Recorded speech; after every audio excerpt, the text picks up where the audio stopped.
আচ্ছা, আপনার বাড়ি কোথায়? আমার প্রতিবেশীর বাসার পাশে। আরে, আপনার প্রতিবেশীর বাসা কই? আমার বাসার পাশে। আচ্ছা, আপনাকে একটা সাধারণ প্রশ্ন করি।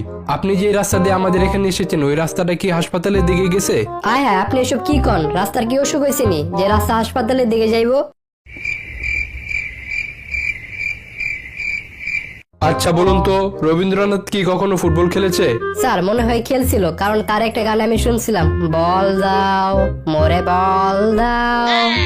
থাক থাক, হয়েছে হয়েছে। তা ম্যাট্রিক পাস কতবার করেছেন? 3 বারে করছি স্যার। কি, আপনি তো দেখি পড়ালেখায় অনেক কাঁচা। স্যার আমি কাঁচা না, আপনি মনে হয় একটা প্রবাদ বাক্য শোনেন নাই, failure is the pillar of success. What? না মানে সাকসেস। ও আচ্ছা আচ্ছা, তা ইন্টারমিডিয়েট? মানে 4 বারে করছি। কেন? স্যার 3 বারই করে ফেলতাম, কিন্তু লাস্টের বছর পাশের হার ফেলের হারের চেয়ে কম আসছিল, তো তাই 10 জনে যেদিকে গেছে ওইদিকে আমিও গেছি। একটা প্রবাদ বাক্য আছে না, 10 মিলে করি কাজ, হারি জিতি নাহিলাজ। ও খুব ভালো। তা আপনার কোন বইটা সবচেয়ে পছন্দের? আমার বাপের ব্যাংকের চেক বই। ও বাহ বাহ, ভালো। তা বলুন তো, কোন পাখির পাখা আছে কিন্তু উড়তে পারে না? এটা ওই হলো, ও স্যার মরা পাখি, ডানা আছে কিন্তু উঠতে পারে না। আচ্ছা, দুইটা অপরিচিত মানুষের হঠাৎ করে পরিচিত হওয়ার উদাহরণ দেন তো। এটা হইলো আমার বাপ মা, বিয়ের আগে অপরিচিত ছিল, কিন্তু বিয়ের পর তাদের দেখলে মনে হয় তারা হাজার হাজার বছর ধরে পরিচিত ছিল। ও আচ্ছা, আপনি আপনার বাবা মার বিয়ে খাইছিলেন? মানে? না থাক, কিছু না।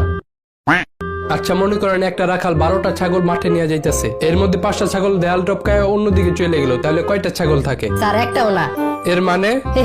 স্যার ছাগলগুলো তো আর আপনার মতো না। হোয়াট? না না, মানে ছাগল তো আর আপনার মতো অঙ্ক পারে না, তাই 5টা যেদিকে যাইবো বাকিগুলো ওইদিকে যাইবো। আচ্ছা আচ্ছা, ঠিক আছে। বলুন তো, কয়লা কোথায় পাওয়া যায়? কয়লা আমাদের গ্রামের প্রত্যেকটা চুলার ভিতরেই পাওয়া যায়। এখন আপনি আপনার সম্পর্কে 2টা লাইন বলেন। স্যার আমি আর আমার নিজের সম্পর্কে কি আর বলবো? ওই একটা কথা আছে না, নিজে যারে বড় বলে বড় সে নয়, লোকে যাকে বড় বলে বড় সে হয়। আচ্ছা আচ্ছা, আপনি এখন যেতে পারেন। স্যার আমার দিকে একটু মেহেরবানি করে তাকান স্যার, প্লিজ। আচ্ছা আচ্ছা, ভেঙে পড়েন না, আপনাকে একটা লাস্ট সুযোগ দিচ্ছি। ধন্যবাদ স্যার। আপনি 3 জন মহান ব্যক্তির নাম বলেন তো। ঈশ্বরচন্দ্র বিদ্যাসাগর, হ্যাঁ ঠিক আছে। শেরে বাংলা একে ফজলুল হক, হ্যাঁ এটাও ঠিক আছে। আর আরেকজন হলো স্যার আপনি। স্যার আপনার নামটা যেন কি? আচ্ছা আচ্ছা, থাক থাক, আর নাম দিয়ে কি হবে? আপনি বরং এক কাজ করেন, কালকে থেকে চাকরিতে জয়েন করেন।